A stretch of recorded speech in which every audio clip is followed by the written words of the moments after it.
आप सभी को जय मसीह की। आप सभी के लिए मैं लेकर आ गया हूँ आज का वचन और कह रहा हूँ ये वचन आप सभी के जीवन में आशीष को भेजने जा रहा है मेरे प्रियो। जब ये वचन हम पढ़ेंगे, जब हम वचन पे विश्वास करेंगे तो प्रभु वचनों के द्वारा हमसे बातचीत करता है मेरे प्रियो।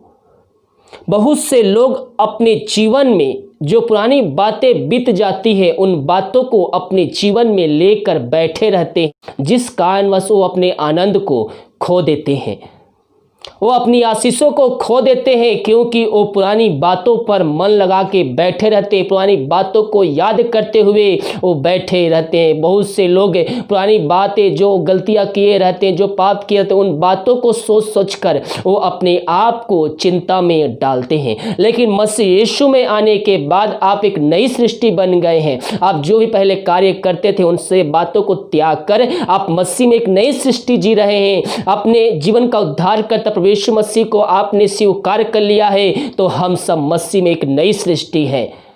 पुरानी बातें बीत गई, देखो सब कुछ नया हो गया है। आप एक नया मनुष्य बन गए हैं। पुरानी बातें हमें अपने जीवन से हमें निकाल देना है। और यहाँ कहता है यशायाह 43 के 18 पद से जब पढ़ेंगे तो यहाँ पास लिखा है, अब बीती हुई घटनाओं का स्मरण मत करो, ना प्राचीन काल की बातों पर मन लगाओ। देखो मैं एक नई बात करता हूँ, वह अभी प्रकट होगी, क्या तुम उससे अनजान रहोगे? मैं जंगल में एक मार्ग बनाऊंगा और निर्जल देश में नदियाँ बहाऊंगा। हालेलुया। क्या आपका जीवन सूख चुका है? क्या आप अपने जीवन से थक चुके हैं? क्या आपके जीवन में आशीषें आना बंद हो चुकी है? जो आप आशीष प्राप्त करते थे वो आशीषें आपके जीवन में रुक चुकी है? तो प्रभु का वचन कहता है मेरे प्रियो, पहला इतिहास 16 के 11 और 12 पदों में कहता है, यहोवा उसकी सामर्थ की खोज करो, उसके दर्शन के लिए लगातार खोज करते रहो। हमें क्या करना है? हमें परमेश्वर के खोजी होना है, हमें उससे प्रार्थना करना है और हमें अपने आप को जांचना है कि हम ऐसा क्या काम किए जिससे हम आशीषों से हम वंचित हो रहे हैं।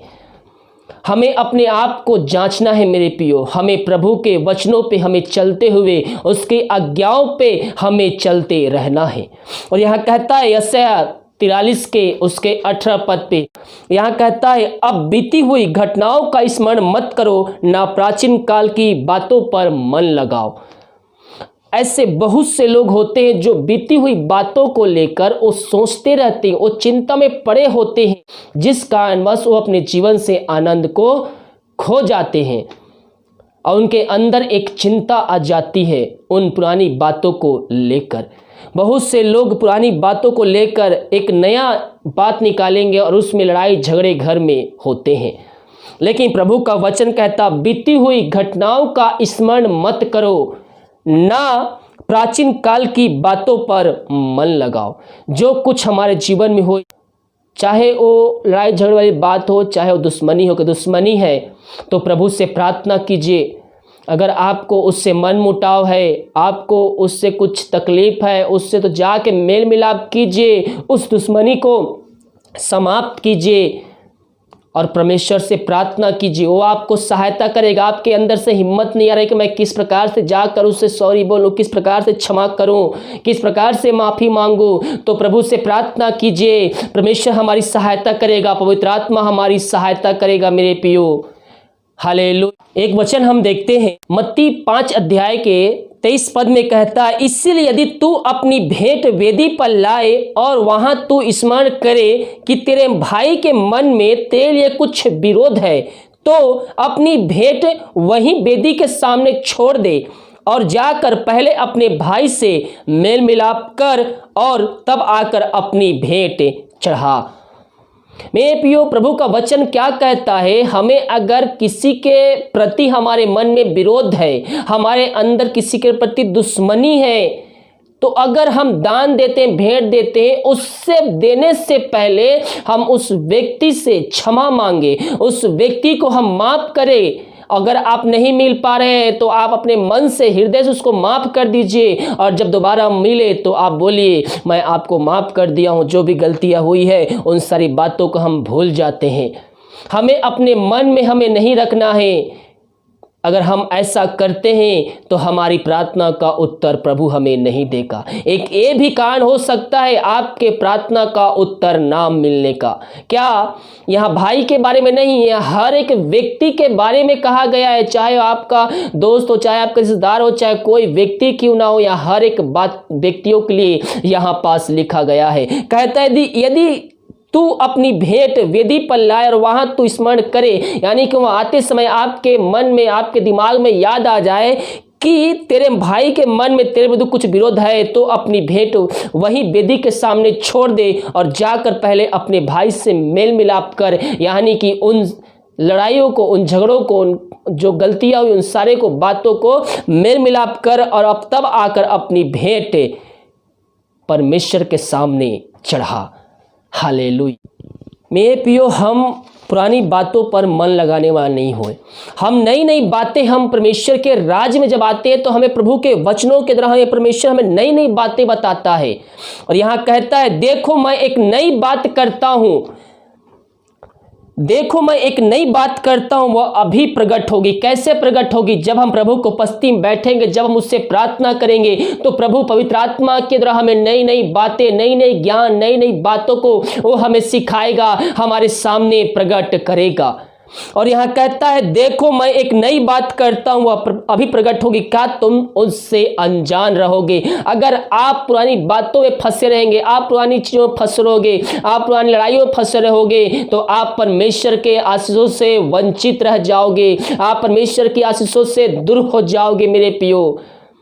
इसलिए उन सारी बातों को भूल कर हमें प्रभु की ओर मन लगाना है, उसके खोज के लिए लगातार हमें स्मरण करते रहना है, उसके खोजी, उसके सामर्थ्य को प्राप्त करने के लिए उससे हमें प्रार्थना करता है। जैसे पहला इतिहास 16 के 11 और 12 कहता भी है, यहोवा और उसकी सामर्थ्य की खोज करो, उसके दर्शन के लिए लगातार खोज करते रहो कि उसके किए हुए आश्चर्य कर्म, उसके चमत्कार और न्याय वचन का स्मरण करो। यहाँ क्या कहता है? यहोवा उसकी सामर्थ्य की खोज करो। कैसे खोज करेंगे? क्या हमें गली मोहल्ले में या फिर शहर जाने से ये सामर्थ्य को मिलेगा? नहीं मेरे प्रियो, हमें अपने रूम में, अपने घर में घुटनों पे आकर आंसुओं को गिराते हुए, प्रभु से प्रार्थना करते हुए हमें उसकी सामर्थ्य को प्राप्त करना है। हमें पवित्र आत्मा के द्वारा हम उस सामर्थ्य देगा, वो अभिषेक देगा, वो आपको ऊपर अभिषेक डालेगा, आपको वरदानों से भरपूर करेगा। यहाँ पास खोजने का मतलब ये नहीं कि आप गली मोहल्ले, देश विदेश और शहर घूम के उसके सामर्थ्य को खोज करो। ये परमेश्वर, जीवतों का परमेश्वर, हम जिसकी आराधना करते हो हमारे संग संग रहता है, वो हमारे अंदर रहता है, उसका आत्मा हमारे अंदर वास करता है मेरे प्रियो। इसलिए कहता है यहोवा उसकी सामर्थ्य की खोज करो, उसके दर्शन के लिए लगातार खोज करते रहो। बहुत से भाई बहन कहते पवित्र आत्मा मुझको नहीं मिला है, मैं कैसे प्राप्त करूं? मैं पियो 1 दिन 2 दिन 3 दिन से प्रार्थना करने से आपको पवित्र आत्मा नहीं मिलेगा। उससे आपको लगातार विनती करते रहना होगा, उसके दर्शन के लिए हमें लगातार उसके प्रार्थना करते रहना होगा। प्रभु सही समय आने पर आपको आशीष आपके जीवन में डालेगा, वो वरदान आपके जीवन में देगा। आज पहले का महीना दिन प्रभु से प्रार्थना कीजिए, प्रभु अपनी इच्छा मेरे जीवन में तो प्रकट कर। मैं जो चाहता हूँ, मैं जो चाहती हूँ वो नहीं, बल्कि तू जो चाहता है वो मेरे जीवन में कार्य होने पाए। बहुत से लोग अपनी इच्छा को प्रभु के सामने रखते हैं, अपनी चीज़ों के लिए प्रभु से प्रार्थना करते हैं, लेकिन ये जानने की जरूरत नहीं रखते हैं कि परमेश्वर की इच्छा क्या है, उसको क्या बातें भाती है। केवल अपनी खुशी, अपनी चीज़ें, अपनी इच्छा को परमेश्वर के सामने रखते हैं, जिस कारणवश बहुत लोगों का प्रार्थना का उत्तर नहीं मिल पाता है।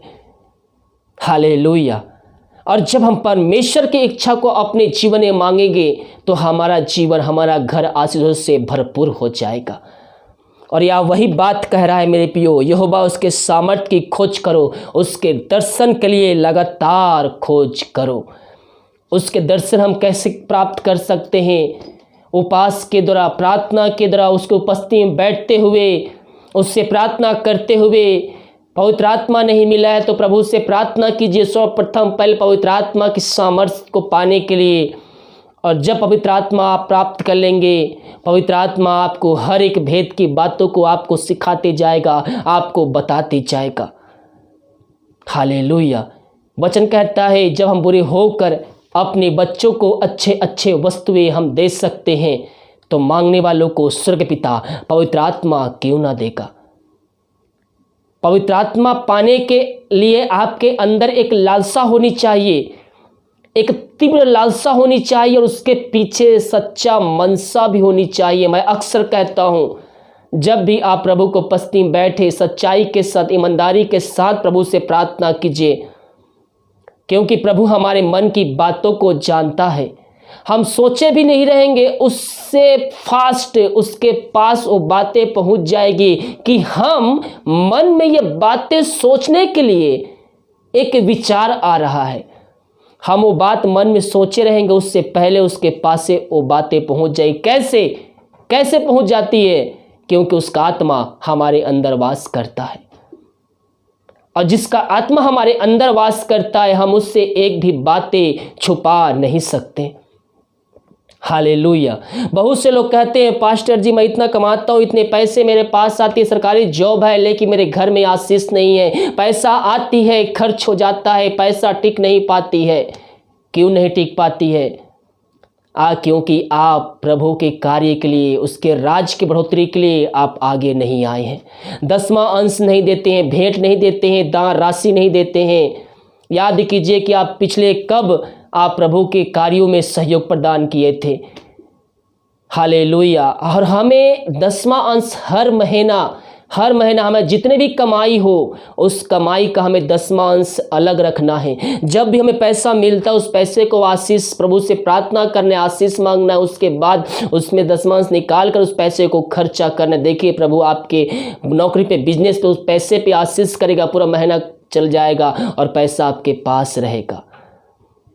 और बहुत से लोग 1 महीना दे देंगे, उसके बाद सोचते हैं उसका काम खत्म हो गया। नहीं मेरे प्रियो, हमें प्रभु के कार्यों के लिए हमें हरदम आगे रहना है और 10वां अंश हमें प्रति महीना जितना मिलता है हमें उसका 10वां अंश हमें अलग निकालना है। हर महीना इस प्रकार से हमें करना है तो प्रभु हमारे जीवन में, हमारे घर में आशीष को उड़ेगा। हालेलुया। और यहाँ कहता है वही वचन, सामर्थ की खोज करो, उसके दर्शन के लगातार खोजी रहो। हमें उसको प्राप्त करने के लिए, हमें उसके दर्शन के लिए, पवित्र आत्मा को प्राप्त करने के लिए हमें उससे प्रार्थना करना होगा। हालेलुया। हमें जब प्रार्थना करेंगे हम उससे तो हम सामर्थ को प्राप्त करेंगे। पवित्र आत्मा, अगर हम प्रार्थना करेंगे तो हम पवित्र आत्मा पाएंगे, पवित्र आत्मा पाएंगे तो हम सामर्थ को पाएंगे, सामर्थ पाएंगे तो हम अभिषेक को पाएंगे। और जब पवित्र आत्मा आपके अंदर आएगा, आपके जीवन में आएगा, तो आपको इच्छा के अनुसार आपके अंदर देखेगा कि आप किस वरदान के लायक है, वो वरदान आपको दे देगा। हालेलुया। प्रभु एक ही है लेकिन वरदान अलग अलग है। वो जिसको चाहता है वो वरदान उसको वो दे देता है। किसी को चंगाई का, किसी को अनुवाद का, किसी को प्रार्थना का, इस प्रकार से वो वरदानों को लोगों में बांट देता है और सबको एक समानता में वो देखता है। क्या छोटा, क्या बड़े, क्या अमीर, क्या गरीब, ये नहीं देखता है। वो आपके हृदय को देखता है, वो आपके दिल को देखता है, वो आपके मन को देखता है कि आपके अंदर क्या चल रहा है और क्या नहीं। बहुत से लोग अपने मन की बातों को परमेश्वर के सामने नहीं रखते हैं। वो जो सोचते हैं वो अपने अंदर रख लेते हैं, लेकिन जो होठों से निकलता है, जो मुंह से निकलता है, वही परमेश्वर के सामने रखते हैं। हालेलुया। तो हम दिल की बातों को परमेश्वर से कहने वाले हो जाए। जो हमारे होठों पे वही, जो हमारे दिल में वही होठों पे होनी चाहिए, तो परमेश्वर हमें इसमें आशीष प्रदान करेगा। हालेलुया। और यहाँ वचन कहता है, अब बीती हुई घटनाओं का स्मरण मत करो, ना प्राचीन काल की बातों पर मन लगाओ। बहुत से लोग 10 साल 5 साल से एक बात को लेकर बैठे रहते हैं और उस बात को निकालकर घर में लड़ाई झगड़े वो करते हैं, जिस कारण वह शैतान उनके जीवन में कार्य करता है। हालेलुया। तो हमें ऐसा नहीं करना है मेरे प्रियो। हमें क्या करना है? हमें उन सारी बातों को भूलकर हमें प्रभु के वचनों पे चलते हुए, उसकी आज्ञाओं पे चलते हुए हमें आगे बढ़ना है। प्रार्थना पूर्वक प्रभु से हम प्रार्थना करें, जो भी काम करें, जो भी कार्य करें, हम प्रभु से प्रार्थना करके करें। प्रभु आपको उसमें सफलता देगा। ये महीना आपके जीवन में सफलता को लेके आने जा रही है। आपके हर एक बंद रास्ते को इस महीना प्रभु यीशु मसीह खोलने जा रहा है। कल प्रभु की इच्छा को अपने जीवन में मांगे। हालेलुया। और प्रभु से प्रार्थना कीजिए, प्रभु मेरी सहायता कर कि मैं भी तेरे राज्य के लिए, तेरे कार्यों के लिए मैं आगे आ सकूं। जब आप प्रभु के राज्य के लिए आप आगे आते हैं तो शैतान आपके अंदर भिन्न प्रकार के बातों को डालेगा, लेकिन उन सारे बातों को निकालते हुए हमें प्रभु के वचनों पे हमें बने रहना है। शैतान नहीं चाहता कि आप प्रभु के राज्य के लिए आगे आए। और जब आप मसीह में खास करके नए हो तो शैतान आपके ऊपर हद से ज़्यादा अटैक करता है। वो अपने सारे तीर आपके ऊपर छोड़ देता है कि कोई ना कोई तीर आपके लगे। लेकिन उन सारे बातों को विश्वास में पूर्ण होकर झिड़काना है, भगाना है। हालेलुया। यीशु का नाम में उसको हमें भगाना है अपने जीवन से और उस पर हमें जयवंत होना है। हालेलुया। जब हम जयवंत होंगे उस पे तो ही हम मसीह में हम आगे बढ़ेंगे, हम मसीह में जड़ हम पकड़ेंगे। हालेलुया। तो हम प्रभु से प्रार्थना करें, प्रभु अपने राज के, अपने कार्यों के लिए मुझको तैयार कर, मुझको ये कार्य करने में, ये देने में मेरी सहायता कर। प्रभु आपकी सहायता करेगा। हालेलुया। आइए हम एक छोटी सी प्रार्थना की ओर जाते हैं। प्रभु जी, इन सारे भाई बहनों को हम तेरे हाथों में सौंपते। ये जो वचन सुने हैं पिता परमेश्वर, इनके जीवन में 30 गुना, 60 गुना, 100 गुना पिता परमेश्वर फलवंत होने पाए पिता। हाँ प्रभु जी, ये वचन इनके जीवन में आशीष को लेके आने जा रहा है। हम धन्यवाद देते हैं। मैं पियो प्रभु से प्रार्थना कीजिए, अगर आप पुरानी बातों को नहीं भूल पा रहे हैं, प्रभु से प्रार्थना कीजिए। शैतान आपके जीवन में कार्य कर रहा है, जो पुरानी बातों को लेकर आपके घर में कलह, आपकी लड़ाई झगड़े बातें को उत्पन्न कर रहा है। प्रभु से प्रार्थना कीजिए और उन बातों को अपने जीवन से, अपने घर से निकाल फेंकिए। परमेश्वर आपके जीवन में आशीष को उड़ लेगा। मैं पियो हम प्रभु से प्रार्थना करने वाले हो जाए, हम उसके दर्शन के लगातार खोजी हुए, हम उससे प्रार्थना करें, हम प्रार्थना पूर्वक हम बैठे, प्रभु के दर्शन के लिए हम लगातार खोजी रहें। परमेश्वर हमारे जीवन में आशीष उड़ेल लेगा। हाँ प्रभु, इन सारे भाई बहनों को हम तेरे हाथों में सौंपते। ये जो वचन सुने हैं पिता, इनके जीवन में 100 गुना फलवंत होने पाए पिता। हाँ प्रभु जी, ये वचन के दौरान इनके हृदय में उतरने पाए पिता, ये वचन के द्वारा इनके जीवन पर बदलने पाए पिता परमेश्वर। यही प्रार्थना करते हैं, प्रार्थना सुना। धन्यवाद यीशु के नाम पिताजी हम आशीष मांगते हैं, शुभ दया से ग्रहण कर। आमीन, आमीन और आमीन। हालेलुया। तो हम प्रभु से प्रार्थना करें, परमेश्वर हमारी सहायता करेगा। वो हमें अकेला नहीं छोड़ा है, पवित्र आत्मा हमारे संग है, वो हमें हर एक बातों को सिखाता है। तो हम प्रभु से प्रार्थना करें और आशीष को प्राप्त करें। इस वचन की सभा को सभी जगह शेयर कीजिए, ताकि और लोग मसीह यीशु को जानकर, इन वचनों के द्वारा आशीष को प्राप्त करके यीशु मसीह को जानकर अपने जीवन का उद्धार करता प्रभु यीशु मसीह को स्वीकार कर सके। हालेलुया। God bless you.